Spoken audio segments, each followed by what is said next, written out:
आखिर क्यों? लोग मानते हैं कि भारत का जो संविधान है उसे डॉक्टर अंबेडकर ने ही बनाया। आज हम इसी बारे में आपको बताएंगे। बस आपसे दरख्वास्त है कि इस वीडियो को पूरा देखें, तभी आपको पूरी बात समझ आएगी। तो चलिए शुरू करते हैं इस वीडियो को। आखिर B.R. अंबेडकर संविधान सभा की प्रारूप समिति के अध्यक्ष भर थे, तो संविधान बनाने का पूरा श्रेय उन्हें ही क्यों दिया जाता है? आखिर जब संविधान सभा में 200 से ज्यादा सदस्य थे, तो अकेले डॉक्टर अंबेडकर को ही इतनी तवज्जो क्यों दी जाती है? आखिर डॉक्टर भीमराव बाबा साहब अंबेडकर को भारतीय संविधान का जनक क्यों कहा जाता है? इन सभी सवालों का जवाब इस वीडियो में मिल जाएगा। द्वितीय विश्व युद्ध की समाप्ति के साथ ही यह तय हो गया था कि अब अंग्रेज भारत पर लंबे वक्त तक शासन नहीं कर सकेंगे। लेकिन अगर अंग्रेज भारत छोड़कर जाते हैं तो इतने बड़े देश की जिम्मेदारी सौंपी किसे जाए? आखिर वो कौन होगा जिसके हवाले पूरा देश होगा? आखिर कांग्रेस में वो कौन कौन से नेता होंगे जिन्हें अंग्रेज देश चलाने की जिम्मेदारी देंगे? इसी सवाल का जवाब तलाशने के लिए 23 मार्च 1946 को कैबिनेट मिशन का एक दल दिल्ली पहुंचे।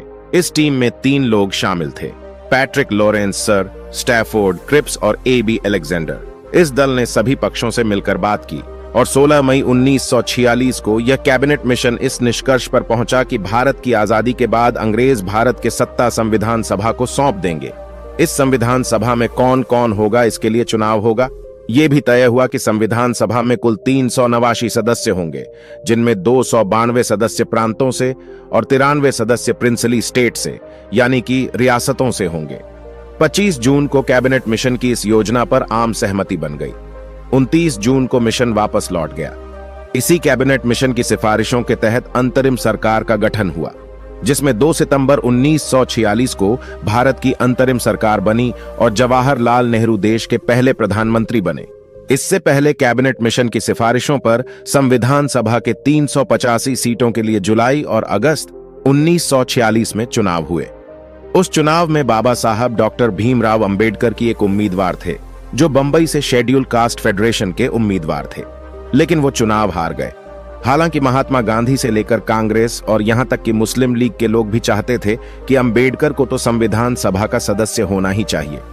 तब बंगाल से B.R. अंबेडकर को उम्मीदवार बनाया गया। मुस्लिम लीग के वोटों के जरिए डॉक्टर अंबेडकर वो चुनाव जीत गए और संविधान सभा के सदस्य बन गए।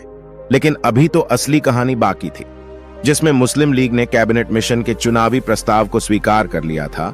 उसी मुस्लिम लीग ने संविधान सभा में शामिल होने से ही इनकार कर इस बीच 6 दिसंबर 1946 को ब्रिटिश सरकार ने यह मान भी लिया कि 2 देश और 2 संविधान सभाएं बन सकती। ब्रिटिश सरकार के इस माननीय भर को मुस्लिम लीग ने अपनी जीत के तौर पर देखा और फिर 9 दिसंबर 1946 को जब संविधान सभा की पहली बैठक हुई तो मुस्लिम लीग से कोई भी उस बैठक में शामिल ही नहीं। हालांकि B.R. अंबेडकर उस बैठक में शामिल थे। मुस्लिम लीग ने मुस्लिमों के लिए अलग संविधान सभा और अलग देश की मांग करती। लाख कोशिशों के बाद भी जब मुस्लिम लीग के लोग नहीं माने तो संविधान सभा ने अपना काम शुरू कर दी है, तो सच्चिदानंद सिन्हा को संविधान सभा का और अस्थायी अध्यक्ष नियुक्त किए। फिर 11 दिसंबर को सर्वसम्मति से डॉक्टर राजेंद्र प्रसाद संविधान सभा के अध्यक्ष नियुक्त किए गए।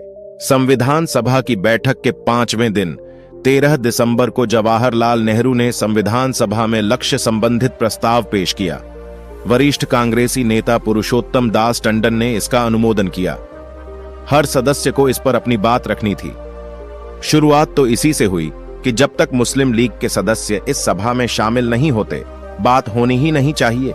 लेकिन फिर मुस्लिम लीग का अड़ियल रवैया देखकर संविधान सभा के ज्यादातर सदस्य आगे बढ़ने पर राजी हो गए और कहा कि अब कार्रवाई चलती रहे। फिर तारीख आई 17 दिसंबर 1946, वो तारीख जब डॉक्टर भीमराव अंबेडकर पहली बार संविधान सभा में बोले।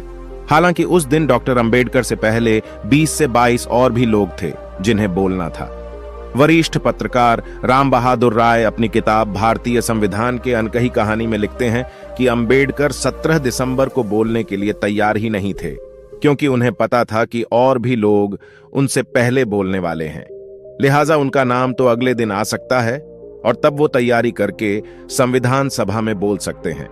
लेकिन और लोगों को पीछे छोड़ते हुए 17 दिसंबर को ही संविधान सभा के अध्यक्ष डॉक्टर राजेंद्र प्रसाद ने डॉक्टर अंबेडकर को बोलने के लिए आमंत्रित कर दिया।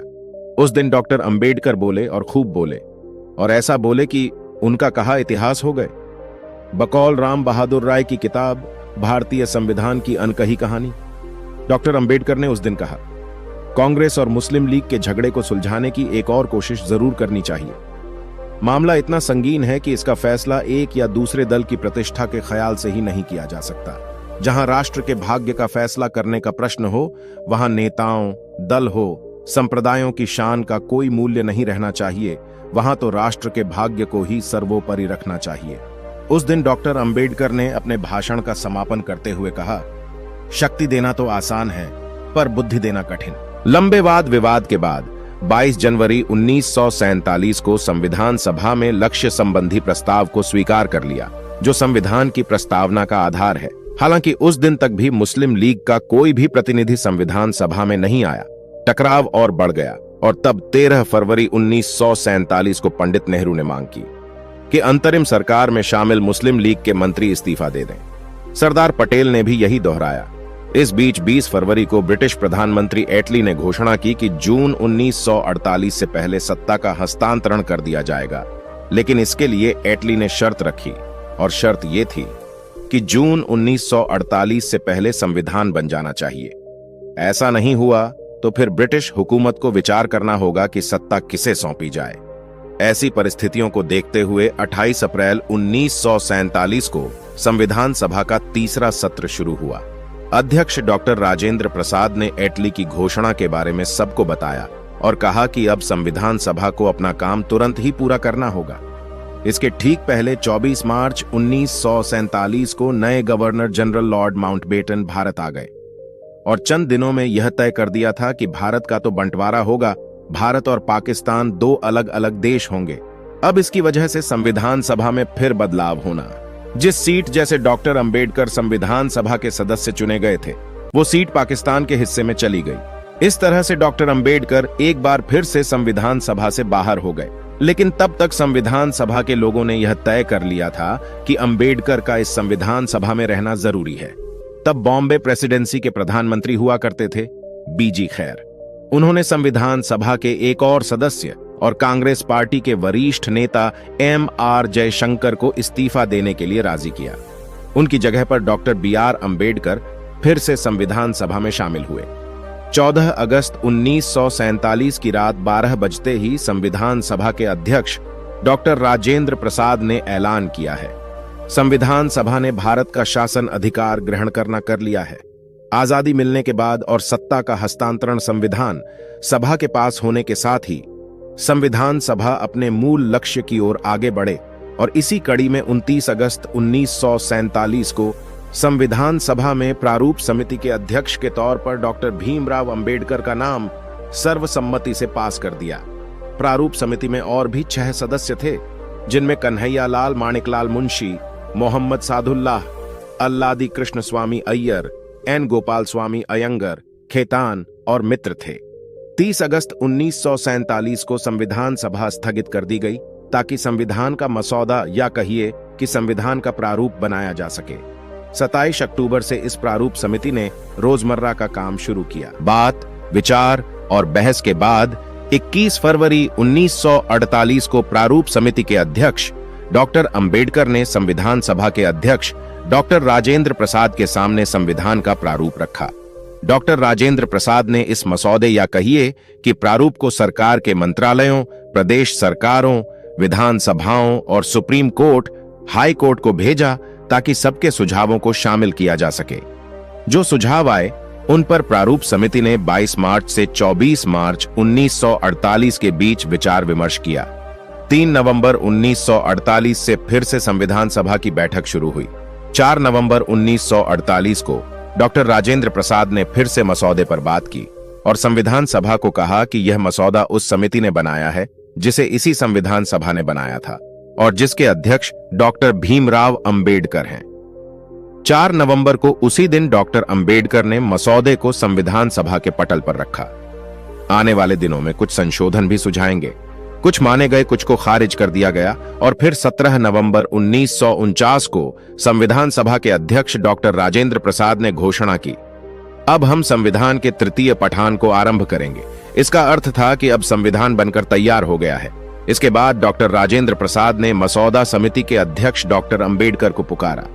वो अपनी जगह पर खड़े हुए और कहा, मैं यह प्रस्ताव पेश करता हूं कि संविधान को सभा ने जिस रूप में निश्चित किया है उसे पारित किया गया है। इस प्रस्ताव पर 17 नवंबर 1949 से 25 नवंबर 1949 तक बहस हुई और फिर 26 नवंबर को संविधान सभा के अध्यक्ष के तौर पर डॉक्टर राजेंद्र प्रसाद ने अपना आखिरी अध्यक्षीय भाषण दिया। भाषण खत्म होने के बाद डॉक्टर राजेंद्र प्रसाद ने पूछा, प्रश्न यह है कि इस सभा द्वारा निश्चित किए गए रूप में यह संविधान पारित किया जाए। पत्रकार राम बहादुर राय अपनी किताब भारतीय संविधान की अनकही कहानी में लिखते हैं कि डॉक्टर राजेंद्र प्रसाद के इस सवाल पर ध्वनिमत से संविधान स्वीकृत किया गया। सदन में देर तक तालियां बजती रहीं और फिर 26 जनवरी 1950 को देश को अपना वह संविधान मिला जिसके लिए हम गर्व से कहते हैं कि हमारा संविधान दुनिया का सबसे बड़ा लिखित संविधान है और जिसको बनाने में बाबा साहब डॉक्टर भीमराव अंबेडकर का वो योगदान है जिसकी वजह से उन्हें भारत के संविधान निर्माता की उपाधि दी गई है। दोस्तों, आज की वीडियो में बस इतना ही। इस चैनल पर मैं सिर्फ बाबा साहेब के जीवन से जुड़ी छोटी बड़ी सभी जानकारी लेकर आता रहता हूं। यदि आप बाबा साहब को पसंद करते हो और इनके बारे में और अधिक जानना चाहते हो तो हमारे बाबा साहेब अंबेडकर जी यूट्यूब चैनल को सब्सक्राइब कर लें। वीडियो को पूरा देखने के लिए धन्यवाद। आपका दिन शुभ हो।